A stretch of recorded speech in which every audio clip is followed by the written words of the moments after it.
Pluto has moved into Aquarius. It's going to be there for the next 20 years. And in this video, I'd like to really dive into Pluto, how that plays out in her life, in her individual life, based on all 12 signs, and then collectively what that's going to look like from an Aquarian point of view. But to begin, I think it would be nice to explore what Pluto is essentially. So it's a very teeny tiny planet that's a long way away and moves incredibly slow. It's 20 years to get through the sign. But the thing about Pluto is it's a heavy hitter. It's a transformational planet. Wherever it impacts you in your chart, it's going to bring change. And so the reason we need that change is it's trying to show us what is the meaning of our life. So it brings up all the wounds and the fear and the pain in order that you can find true meaning for you in your life, because we're not inherently born with the sense of meaning. We have to actively and consciously pursue it. It's like happiness is a choice. We have to walk through hell to get to heaven. And so anytime anyone has been hit with any type of Pluto transit, even if you're not really familiar with astrology, it leaves you with this emotional residue, but also this gratitude. And how I'll explain that is, if I think of my own life and I think of when I went through a really horrendous separation, I became homeless, I became a single mom, I became a woman who had no job, and I had this total crisis in a foreign country of like this Plutonian, like, oh my God, my life is over, you know? Or when I think back on that, it was the greatest gift. It was the best thing that ever happened to me. But at the time, you don't feel it. But that's not to fear, because Pluto isn't something that should be feared. It's something that we should open our hearts to, okay? Because when we move into Aquarius, it's very different to what Pluto was like in Capricorn. So to review, what was Pluto like in Capricorn? It entered Capricorn, let me get the exact date here. I wrote it down, even though I should have had it ready. The 27th of November, 2008. So think back to your life. What was going on in the 27th of November, 2008? It was there for 20 years. And you need to kind of think the lessons Capricorn would have brought was really different to the lessons Aquarius is going to bring. So Pluto and Capricorn is all about getting things done. It's about finding a great work. It's all about rules and discipline and very kind of Saturnian qualities, if you can imagine. Before we had Capricorn, we had this freedom. We had Pluto in Scorpio and Sagittarius. And when it was there, it was like, let the good times roll. We weren't considering consequences of our planet, of the future. We had the Celtic tiger. People were going a bit crazy. Then when we moved into Capricorn, it was like, okay, we need practical solutions. We need to pick up the pieces. We had the rise of Greta Thunberg and all these great people talking to us about the environment, how we can protect our ecosystems. But the shadow side of Capricorn is dictatorship. It's tyrants, it's owners of slaves. And we can see that with Hollywood, the elite Hollywood, what was going on there with children and the abuse of power, which is a very shadow side of Pluto. So Pluto in Aquarius, it moved into Aquarius on November 20th. We felt the shift. There's this kind of freedom and uplifting sense of like, who am I? Because when we're in Aquarian in energy, it's all about individualizing. It's like, I want to know who I am. It's about questioning truths that were once provided to us that we're not really sure if we believe in anymore. Well, I don't know if I believe that. I don't know if that's who I am. Something that we might once have, taken the medicine without any questions. And now we want to know, well, exactly what's in that. And who said I need that? So it's trying to find out for yourself, what is it that I want in my life? And collectively, how this is going to play out is we're going to see the fall of hierarchies. We're going to see the way things operate in a very even level. It won't be this like, like hierarchical kind of, the structures of things are going to change because everything is going to be questioned. Aquarian energy in Pluto is asking for innovative new solutions. It's asking for things to be done differently, and it's questioning everything. There's real capacity here to reinvent yourself. And let's note also, the last time Pluto was in Aquarius, it gave us the gift of Mozart. And Mozart, if like, unless you've been living under a rock, you don't know who Mozart is. But even in parts of the world who may not have heard Mozart for whatever reason, I guarantee you, if they heard it, they're going to be moved to tears. We get these new magical discoveries from this energy. It comes back to that basic principle: nothing can be changed without changing the whole. So the greatest gift we're getting from Pluto for the next 20 years is reclaiming our souls. Who are you? Who do you want to be? And what gives your life meaning?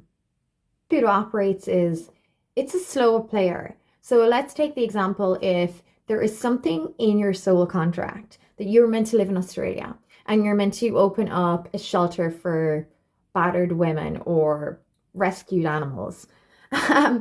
Pluto is going to get you there. So you might be sitting here right now going, that could never happen. Like, you live in like somewhere in Ireland in a remote village and your husband's the main bread earner. But then, you know, he loses his job and you've 3 kids to feed and you get offered this amazing role as a nurse in an Australian company. And so all of a sudden you're relocating your whole family. But when you get there, that's not what you do. You end up opening this shelter. That's how Pluto works. It puts you where you're meant to be. And so it can feel like it's tearing your life apart. It can feel like, what the hell is going on?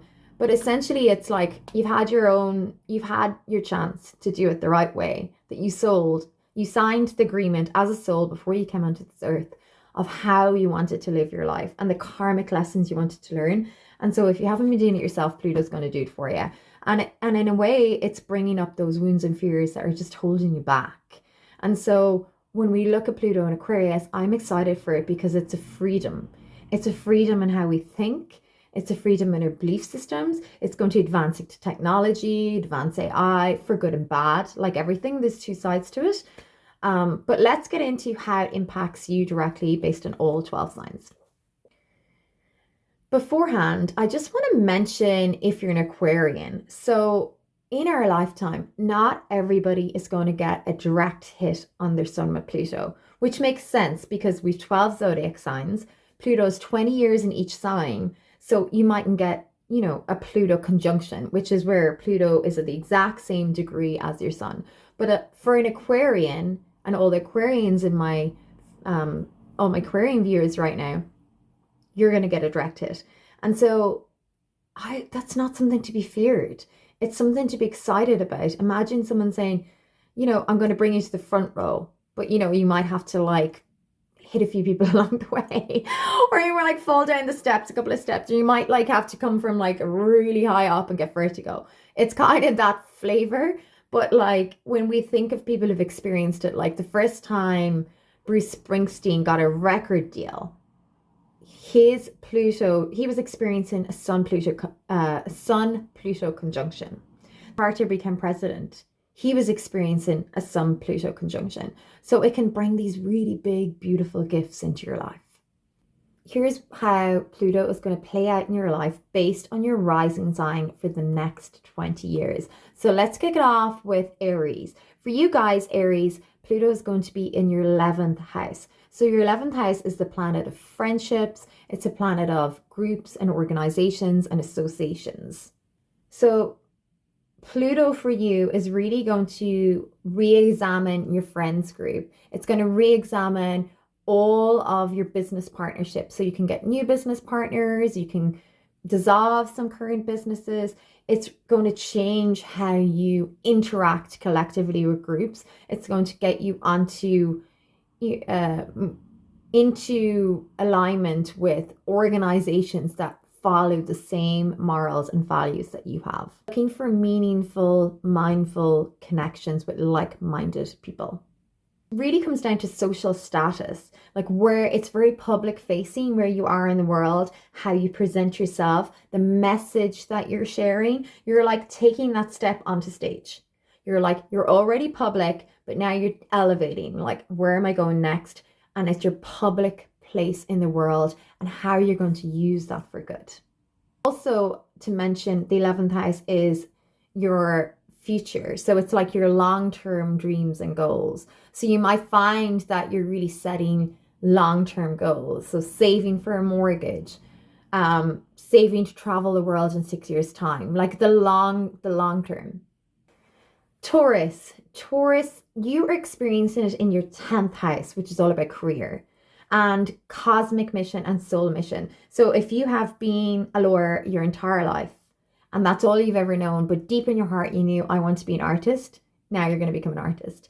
It's not that black or white, but essentially it is. If you're doing something that doesn't spark joy in your life, if you're not jumping out of bed in the morning and really excited about it, it's going to change that for you, because it's trying to get you onto the path that you truly wanted to get onto in the first place.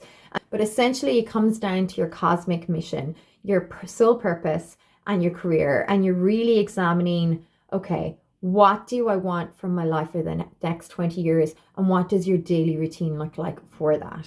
You also have the drive and the intensity now to accomplish whatever it is that you want. Public facing, so it could be like social media, it could be public speaking, but it's bringing you into your truest sense of self. Gemini, you're in the 9th house of philosophies and belief systems and long distance travel. So it's gorgeous. So a lot of Geminis will find that they're doing a lot of traveling, long distance traveling, that you might be part of a religious order that all of a sudden just isn't resonating the same way, or there's a curiosity to explore different religions or belief systems, or perhaps when something that you believe forever you no longer believe in. You're like, that just doesn't feel good for me. Like maybe you were someone who did yoga and meditation every single day, and all of a sudden it's like, no, I need to get out there. I want to start rowing. I want kayaking. Like it can be small, subtle changes like that, but you're redefining your own belief systems to get you onto a spiritual path. It's the path towards enlightenment. It's the path of awakenings. It's the path of, oh, I'm taking a little bit of time to think about this. So try your best to listen more than you talk, even though you've got beautiful things to share. I'm a Gemini rising. You can't shut me up for love nor money. But I do find that when I get out into nature and I calm my mind, that's when I get the deepest messages. And so a lot of this is kind of allowing that higher source, whatever that belief system is for you, to channel into you. So shifts in spirituality, big one. My beautiful sensitive Cancers, it's going through your 8th house. And so the 8th house is the house of like sexual taboos, deep intimacy and transformation. And a lot of people fear Pluto going through this house. Having gone through it, I can tell you, it's a beautiful experience and it's required and you're ready for it. You're never given anything that you're not ready for. And so what you're going to look at is like how you relate to others on a very intimate level, like your most vulnerable self. And that can show up with your sexuality, really identifying who you are, what it is you like, exploring sexual taboos, talking in your communications about sex.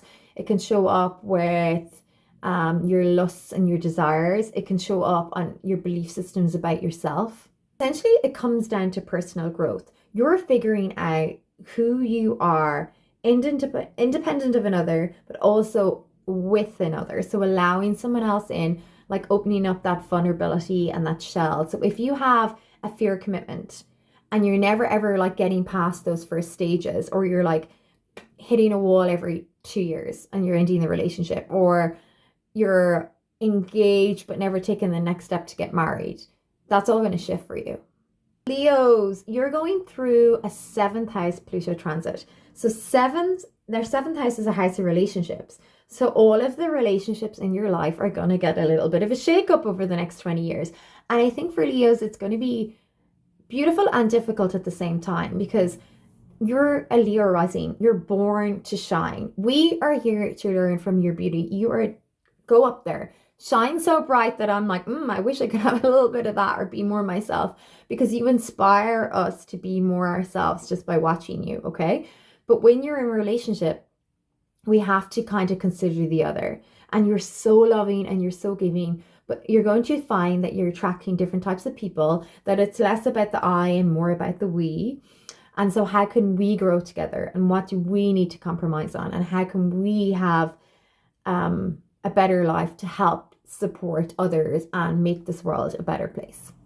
So it's all about mutual understanding, mutual appreciation, and then assessing all of the relationships in your life. And when I talk about seventh house relationships, these are lovers, partners, business partners, really close friends. Like they're people who are close. We're not talking about like your neighbors. Virgos, you're experiencing Pluto in your sixth house, and this is familiar territory. You guys get the job done, but also you're so hard on yourselves, okay? You're so hard. And so this next 20 years are how can you create a life where you enjoy your day to day? It's about daily routine. It's about your health.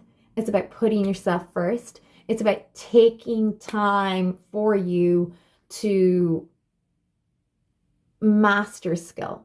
You are here to be of service to others. And I'm not talking about waiting tables. I'm talking about learning a craft or a tool. Like if you want to be a counselor, a therapist, you're going to study. You might go to evening college. Maybe that's what you didn't initially do. A lot of Virgos are going to be stepping out of the student role and into the teacher role. You've mastered it. So to do this, in order to do this, you need a better routine and a better daily routine and better daily habits. And so for the next few years, that's what you're going to be doing, which is a very exciting time for you guys. And a big one to mention for the Virgos also is self-care. Libra, you guys are the fifth house. You're getting Pluto transit in your fifth house. And so this is really nice for the Libras because you're naturally so creative. Like Librans are moved by beauty. Like there's no Libra on this planet that doesn't see a sunset and is just absolutely moved by it. Like you feel it in your heart, you can see the colors, like paints a picture in your soul. And everybody loves a sunset, don't get me wrong, but for a Libran, you need to put yourself in the way of beauty. And so this is all about fifth house creative energies, rediscovering your inner child, finding what you find to be most beautiful. So maybe you want to go and listen to more music, maybe play music, but how can you express yourself through art, through creativity? A lot of Librans will be having children if that's something that you want. Maybe your children are growing up and that whole dynamic is changing in the most beautiful way. Dating, and then how you date and the type of partners you pick now are going to change. So before you might have been more meet in the middle or safe bets. Now you'll probably pick people with more of a Plutonian intensity to them. Because that's what you need. That's what you need to feel alive, and that's what you need before you move into the next 20 years of your life. Scorpio, you are experiencing this Pluto transit for the next 20 years in your fourth house. And so the fourth house is family and home. A lot of Scorpions are finally going to be releasing any trauma related to your family. So if there's any childhood wounds, any issues around with your parents, any unresolved pain, that's going to surface and be released. And it mightn't feel like pleasant, but it's something that needs to be done for you to live your best, most satisfying, wholesome life. And so it can play out in other ways. It can play out that you might move home, you might sell your home, buy a home, move country, all this fourth house, renovate, buy rental properties. But essentially it comes down to your roots. Who's your tribe? Where do you belong? If you're living in a country that is not for you and you don't feel like this is your tribe, this is where I belong, chances are you're going to move. Sagittarians are truth tellers. You are experiencing Pluto in your third house. So third house is the house of communication. It's the house of how you're perceived in the world, the messages that you share, journalism, writing, videos, social media content, how people hear what you're saying. So for you, you're really going to change the way you speak, changing the language that you use, changing the way that you present yourself. Sagittarians always communicate very directly. They're quite honest. They shoot from the hip. And so maybe there's like, you're learning a new skill set around diplomacy. You're learning a new skill set around what feels true for you. If you're biting your tongue, you mightn't bite your tongue anymore. It's a time where you could write a book, you could publish something, you could release something. You're willing to have your voice heard. You're willing to be seen. So you're stepping front and center. It's also, third house represents siblings. So any unresolved issues with your siblings will be I'm seeing like fluffy clouds. It'll like will be moved through and passed over, like will be worked through. Okay. Capricorn, you guys must be so graciously happy that Pluto is no longer in your sign. Look, you've had Pluto in your sign for the last 20 years. So you're like, time to kick the feet up, lay back, and be like, let the good times roll. No, Capricorn is experiencing in the second house, which is the house of resources and wealth. And so a lot of Capricorns are really getting their finances into order. And I think because you've done the hard work, you should be and will be at a place now where money will flow and things are going to work out in your favor. So you're looking at your self-worth. You've spent 20 years working in this, Capricorn, so you believe it now. So who am I? What do I deserve? Because self-worth is what brings the abundance of money into your house, okay? Money is just an energy. Money is a resource. And so when we look at where you're going to be focusing the next year, it's around holding firm in the boundaries that you've created for the past 20, investing in yourself and in your future by using your resources wisely, your time, your money, your energy, and your circle of friends that are closest to you, enriching your life. And so do an overhaul, like create a plan, create some structure. This is where I am. This is where I want to be in 5 years. This is where I want to be in 10 years. And that's really going to aid you and help you for the next 20. And last but not least, Aquarius. Aquarius risings are experiencing this in your first house, okay? So it's a big one, but it's a beautiful one. So it's your self-expression. It's who you are in the world. It's how you dress, what your hair is dressed, what your hair color is, how you show up in the world, how you're perceived by others. But it's really essentially coming back to your identity. Who am I? What brings me joy? What brings me happy? Do I like running or do I just run because I want to get fit? Is there another sport I'd like to do more? Do I like learning languages? Should I learn a language? Am I learning French because I want to, or should I learn Spanish? Like all of these little things. It's really just reassessing everything it is about you that makes you you, so that you're coming into your truest sense of self, because we can't move into the age of Aquarius without the Aquarians being so sure of who they are and bringing that energy into that world. That energy of like, I'm an individual. I'm not afraid to be seen weird and wacky and wonderful, because you are weird, wacky, and wonderful. Show up in the world. So that's everything. That's all 12 signs for now. Please, if you did like this video and enjoy it, like, share, and subscribe. And then I'll be back next week with some more.